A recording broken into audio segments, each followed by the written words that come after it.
All right, welcome back. That was a really quick 5-minute break. We had a lot of questions over via Zoom, and as well as some Q&As also, so I wanted to get those answered to those people. But right now we have Josie up. She is, like I said, a kindergarten teacher from Norwalk, and yes, you may start. All right. I don't want to take any more of your time. Okay, good morning. I am a K-1 looper, so I get a new group of kids in kindergarten and I stay with them for 2 years through the end of first grade. And I am kindergarten this year. Do not ever underestimate what 5-year-olds can do. That is the number one thing I want you to take away from today. And you will see a kindergartner giving a weather report, followed up by a first grader giving a weather report. And again, they can do whatever you ask them to do. So I love the weather. I'm a native Iowan. I think that's just bred into us when we grow up in this state. And coming from a farm family, we were affected by it daily. And I want my kids to love the weather. It's outside every day. It is something they can talk about and be very knowledgeable. It's something that they can share with their families. My kids are watching the weather reports on the news at night and having conversations over the dinner table. They're asking their parents in the morning, what's the weather forecast, so I know how to get dressed. What I use is the current weather map on weather.com. This is what that looks like, and I do have it as a link also on the agenda. If you just Google current U.S. weather, this map pops up. And the reason I like this one is because it shows the high pressures, the low pressures, as well as the radar with what precipitation there is. And it also shows the isobars, which my kids will be able to tell you are the white lines on there that tell us about the wind. Now, the way I start all of this with my kids is, well, jumping right in. The first day of kindergarten, I was doing the weather report, and I did it for about the first couple of weeks. And now my kids are taking turns doing that. So on an iPad, I pull up this map, and kids recreate it on a wall map that I have. And then those two kids who are doing that get to come and using the interactive board, and I will show you that, get to show us the high pressures and the low pressures. That's what they're doing at this point, 40-some days into the school year as kindergartners. They can tell you that the green on the map is rain. In order to teach them why there are variations in the color of the green, how dark it is or how light, we look out the window. Every time it's raining in Norwalk, we pull up that radar, we go look out the window and see how hard or how lightly it is raining to really help them understand that. By using this map and seeing the flags on there, and this is a great one, you can see the air masses and the frontal boundaries. You know, the blue flags show us cold air that's moving, and the red is warm air. When you have them combined, you can see a purple map up there. The kids are very quick to say, well, that's because red and blue make purple. They've learned that in art class, and so they understand that. They're also learning the direction that our weather moves, that it's coming from the west or from the south. It can push down from the north, but our weather does not come at us from the east. So let me show you Natalie. This was spring of kindergarten.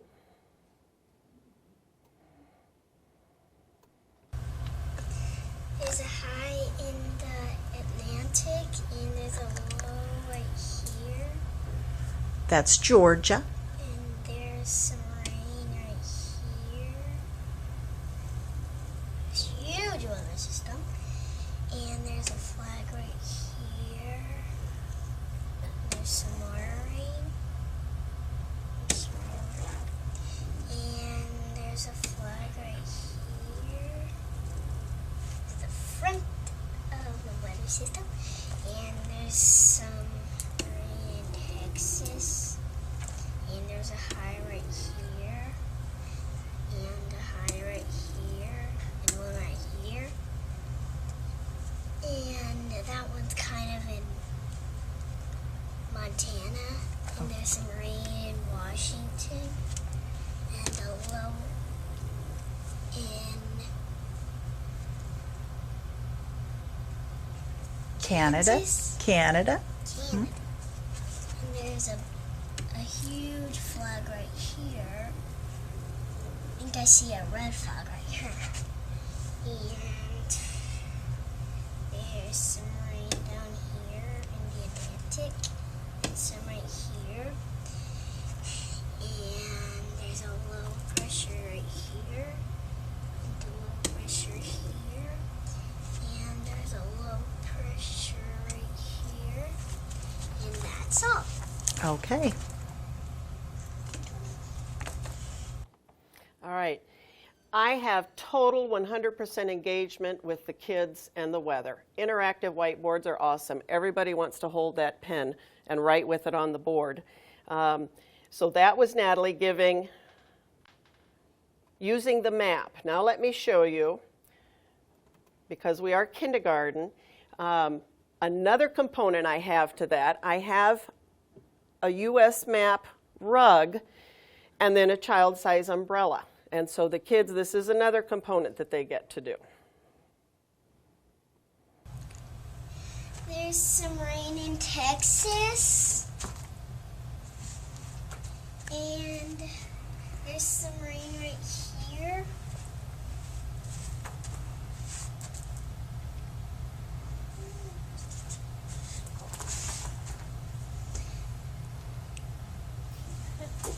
She's very precocious. There's some rain in Washington.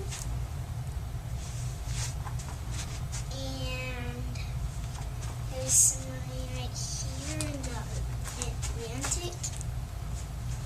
And some right here. And that's all the rain.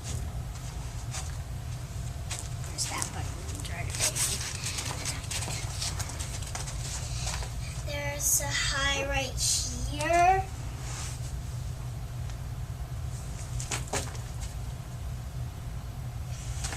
And there's Natalie, when you just showed us that high pressure, what did it mean when you put your arms over your head like that? Do that again and tell us. it means nice weather and the sun might be out. Okay, thank you. And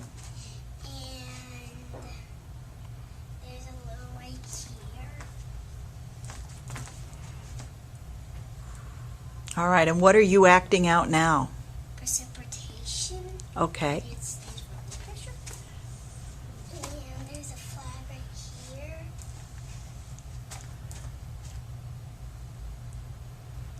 All right, so you're turning your body into the flag? Yeah.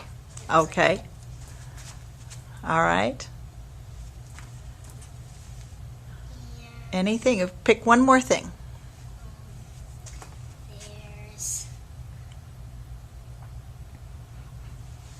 a little right there. Oh, actually, there's a flag.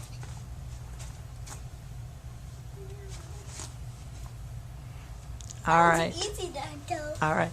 Natalie, thank you very much for giving us the daily weather report. Bye-bye. Bye. Natalie is now a fourth grader. Okay. To preface this, so I have a meteorologist. Dr. Jack Gittinger is a professor at Simpson College, a former hurricane hunter in the Air Force, and a meteorologist. And I invite him to come in and do an introductory talk with kindergarten about the weather, the high pressures, the low pressures. By first grade, we invite him back in, and he gives us a hurricane talk. First graders are better able to grasp what a hurricane is and the impact it has on Iowa than kindergarten, so I always wait a year for that one. Although kindergartners everybody loves the books that have pictures of real tornadoes in them, and my kids right now are very fascinated with that and wanting to know more about tornadoes. So this is showing you the weather.com map, and when I had laptops for the kids were able to pull those laptops out, open them up. I had shortcuts on the desktop for them, and they could go right to the weather map and then create the wall map, and that's what you see there. And then after they have recreated that map from the current U.S. weather map, then they also pull up the forecast, and they put down the forecast for Norwalk that day, what the high temperature will be, the low temperature. Now, the kids are doing this when they first come in the morning, the people in charge of the weather. I have a different calendar team for every day, and the kids know when it's their day to do the calendar. They decide amongst themselves who will be doing the weather, who will do the calendar, who will put the sticks in for how many days we've been in school, who will do the attendance report. And so that's something they have to work at collaboratively. You know, some of them, it takes them much longer to learn how to do that without arguing and getting along, but it is something that they become very skilled at. Then I also have purchased these map boards, and I did put the link on the agenda. It's the marker board people. Each one of these is only $5.60. I think this is one of the best buys I have ever made for my classroom, and I have a full class set. You know, when you get that little check from having a student teacher in your room, it can buy a lot of map boards. And I also found a set of world maps that I use in first grade when they were on sale from the same website. But I highly recommend these. The kids bring in all the markers. We've got all the colors. I just use socks for erasers. And the kids learn to recreate the weather on this. Often during inside recess, this is what they want to do. They'll say, Mrs. Innis, can you pull up the map for us again? And they want to recreate the weather map on their own. All right, so now I'm going to give you a first grader's report. And this is end of first grade. This is Eli. So by now, we have been together 285 days as a class. This site is And besides on just using the maps, can you talk a little bit about the AEA's expertise that you brought in EduVision. to help? There we go. It's not ready. That can still there for my. And talk. And there's a black flag coming down from California, and there's a blue flag that's coming from Canada, and it goes all the way down to the islands of Puerto Rico. Long floor. There's snow and rain and ice in Maine and New York and Rhode Island and Florida States. There's some snow and freezing rain in Missouri and Iowa and Nebraska and Do you remember the states south of Nebraska? Oklahoma, and Kansas. In Kansas. There's a long flag coming from Canada, and it goes up back into Canada.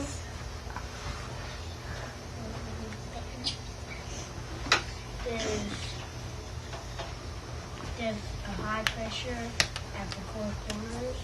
There's low pressure on top of the black flag. There's another low pressure. There's a blue flag. Can you tell us the states in the Four Corners area? This is New Mexico and Colorado and Arkansas. Not Arkansas. It starts with an A. Does anybody remember? Alabama. Jocelyn? Arizona And one more. Starts with U. Utah. Utah. And why do we call that Four Corners? Because it's the only place in the United States where four states come together. In the same, at the same spot. Anything else, Eli? There's some snow and freezing rain. Ice. That's it.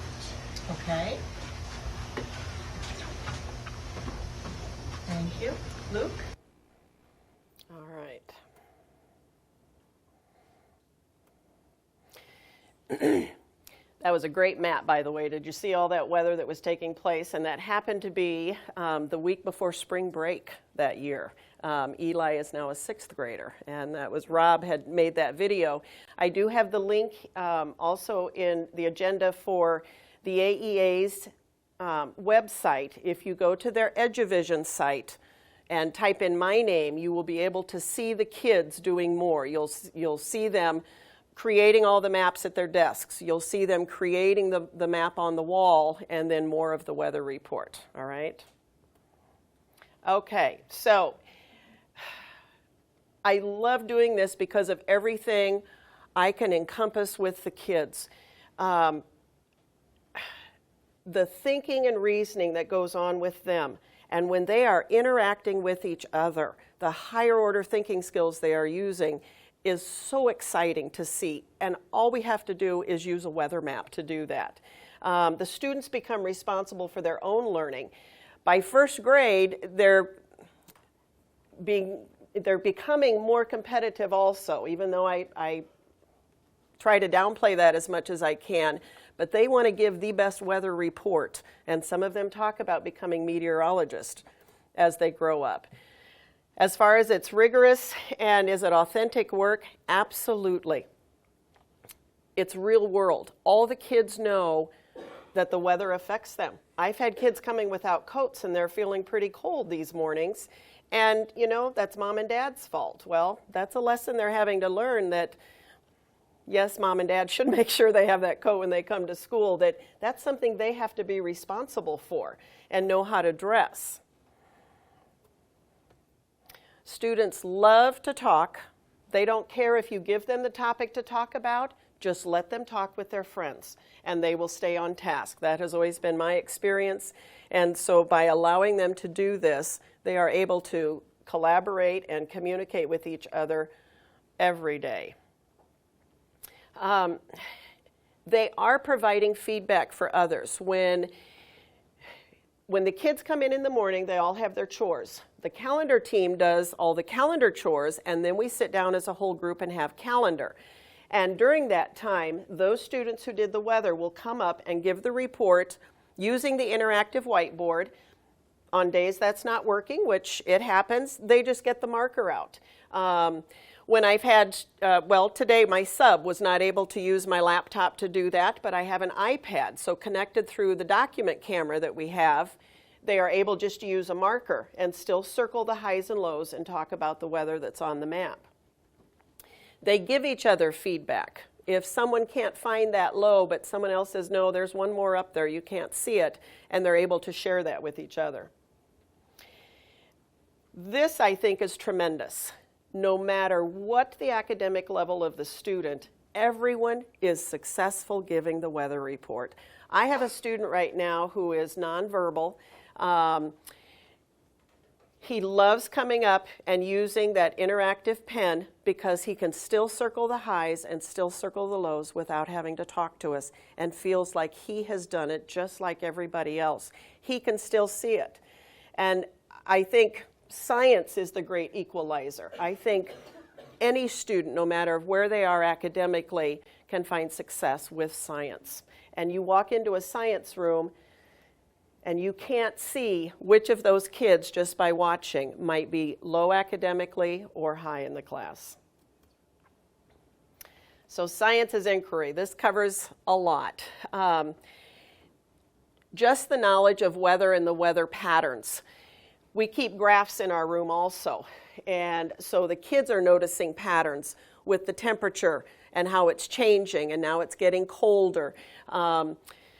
With the types of weather that we have. How many sunny days have we had in October? How many rainy days? How many windy days? My kids also journal for science, and right now we are studying the weather, which is part of the new Iowa Science Standards. Norwalk has started working with those already. We started the last few years, and we're thrilled that they've been adopted now. And so we have already been purchasing resources to help us meet all of those new standards, and one of them is the weather in kindergarten, and the kids are loving this because We've made rain gauges, and we're able to get them out in time for the rain yesterday, and they were watching them fill up. I have some at home doing the very same thing. So the daily weather conditions, tracking those, the seasons, it's starting to teach them the concept of time and the passage of time and how we go through that cycle. Year after year, we have the 12 months, and then we repeat that over. That's something that they have to learn in kindergarten. Using tools to gather data, absolutely, and then they're recording it on a graph, and then they're able to look at that graph and read from the graph and be able to communicate, this is what the data shows us. Again, with mathematics and our temperatures, the kids are learning two-digit numbers.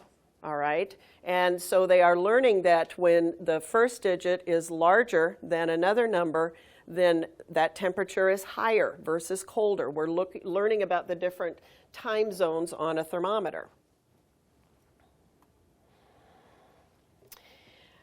I think it's sad that we have geographically ignorant adults in this country. And see from my kids' report, knowing what the Four Corners area is, what that means, where those states are, I think that's important. We've seen on the news the reports that have high school students unaware of where other states are. You could travel to New York right now. I have, and they don't know where Iowa is. They think we're Idaho. And that we're in the West. The Midwest is Ohio, And so by teaching kids young to be competent with geography and where the states are, I think is very important. Okay, again, the place value with temperature. This is a tremendous place for us to start with teaching the kids place value, is using the temperature, because they are learning place value in kindergarten. Again, gathering and interpreting that data and then communicating that data with others. And probability. I had one of my students come in the other day. We've been practicing our tornado drills. You have to get those in. And he was just so afraid there was going to be a tornado that day. And so we were able to talk about why that was not going to happen. We looked at the map. Why do we know we are not going to have a tornado? And to be able to share with them that the meteorologists have many tools that they use to collect that data. And so we know that the probability of a tornado on that particular day was 0, and it was a beautiful sunny day. My kids can also tell you that a low pressure system means there is a chance of precipitation. It doesn't mean there will be precipitation. They can tell you the different kinds of precipitation and how to read the map key on that weather map and what the different colors mean. They've been excited this week to see snow in Colorado. That's the first we've seen it on the national map since school started. All right, then moving beyond the weather, a couple other things that I also do with technology in my classroom. I'm a huge fan of Mary Pope Osborne in the Magic Treehouse series, and I think there are 53 or 54 books now that she has.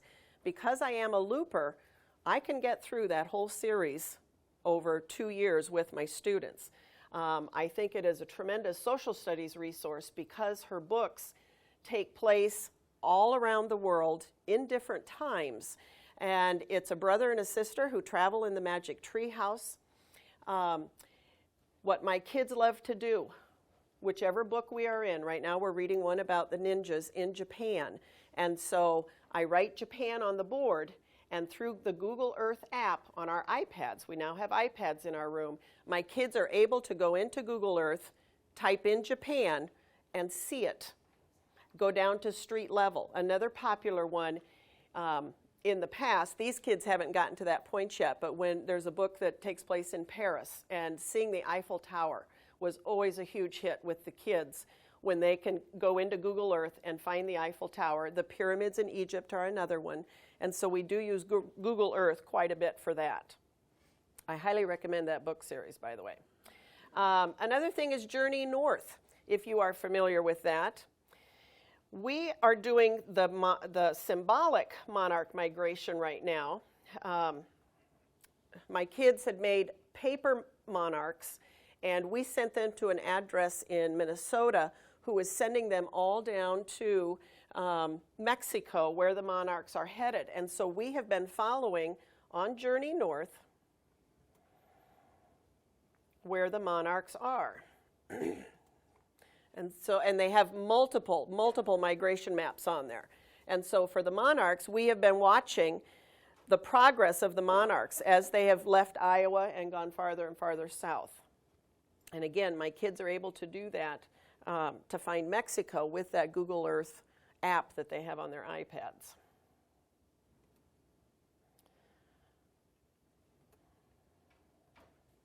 Okay, that was a lot. I have the boards up here. I would love to pull up a map for you so that you would have time to recreate them, and then feel free to ask me questions. Let me pull up the map. Today's was a great one. Look at that flag, that blue flag. That is the cold air coming in and down, and then all of that rain. The kids were thrilled to see Hurricane Patricia. We watched it on the weather map, watched it progress across Mexico and into Texas, and then saw the remnants of it as it was moving out. So I would love to pass out the boards if you would like to come and do that, and I've got socks and markers for you. It's not as easy as you think to be able to look there and transfer that here, and think of 5-year-olds doing it, but they do it pretty well. And by first grade, they're very savvy at giving and recreating the weather maps. Okay? Hey, Josie, we have a couple of questions Yes. online about your weather maps. Okay. Someone asked, how long does it take? Do you do this every day, and how long does the weather report last or take in the morning? Yes, we do this every day. The first 2 weeks of kindergarten, I gave the weather report so they could see how it was done. I was able to model that. The actual weather component of them reporting doesn't take more than 5-10 minutes initially. It was about a month into the school year that I waited until I had the kids actually recreating it on the wall map with the window clings, okay? We just added a little bit each time, and now we are doing all the components and 10-15 minutes tops. Yeah. Any other questions from the room? How does second grade follow up on that? You have this in kindergarten, first grade, and what do second graders do differently first kindergartners don't? Can I repeat that question? Yes. The question was, how do you duplicate, or what do you do for the second graders after you've had them for first grade? Like kindergarten first to second. What's the progression? Okay. I am also the K-2 science lead in my district, and we were able to purchase those wall maps. They're from Delta Education. They weren't very expensive, and they come with a set of window clings. We were able to purchase one for every classroom in my K-2 building. And the weather is part of our science standards, and so we have stressed that to all of our teachers, and so everyone is doing the weather every morning in their classrooms. It's up to that teacher how much they do it, if they do it as whole group or if the kids themselves are doing it. Let me share also how we do science in Norwalk. A few years ago, we were in that dilemma where teachers, elementary teachers, said, yes, we're teaching science, and yet we knew it was not being taught because we never had to purchase the consumables. And so we took it upon ourselves then to set up what we call rotations. And so every teacher has a partner teacher. One teaches social studies to those 2 sections, and then the other teaches science to those 2 sections. So it took one subject off of a teacher's plate. Everybody was very happy with that. And so we now are doing science and social studies alternating every day. I mean, it's just we rotate. Either I have my kids for science, or I have my partner teacher's kids, and then back to mine and back to hers. And so we did ensure that way that science is being taught. And we now have full administrative support of that. And, you know, back when it wasn't being taught, Iowa didn't have standards per se. And now that we do, yes, Rob, now that we do, I'm glad of it because teachers have to teach science now. So what does the weather report look like in kindergarten? What's the difference between kindergarten and first grade as far as the weather report goes, or is it the same? No, it is different. By first grade, the kids are able to articulate much more clearly, give more details in their descriptions. They want to take longer giving the report. Kindergarten, right now, they just love circling all those H's and those L's and circling the flags, especially when they're really big ones, or the rain. And by first grade, they want to take as long as you will give them. They're in the spotlight and they know it all. All right. Well, we're going to take a 5-minute break. If you would like to come up and get the boards during a 5-minute break and work through I think there's a link to this on her resources. And up next, we have Melissa White and Heidi Washington from DCG. Thank you. Thank you.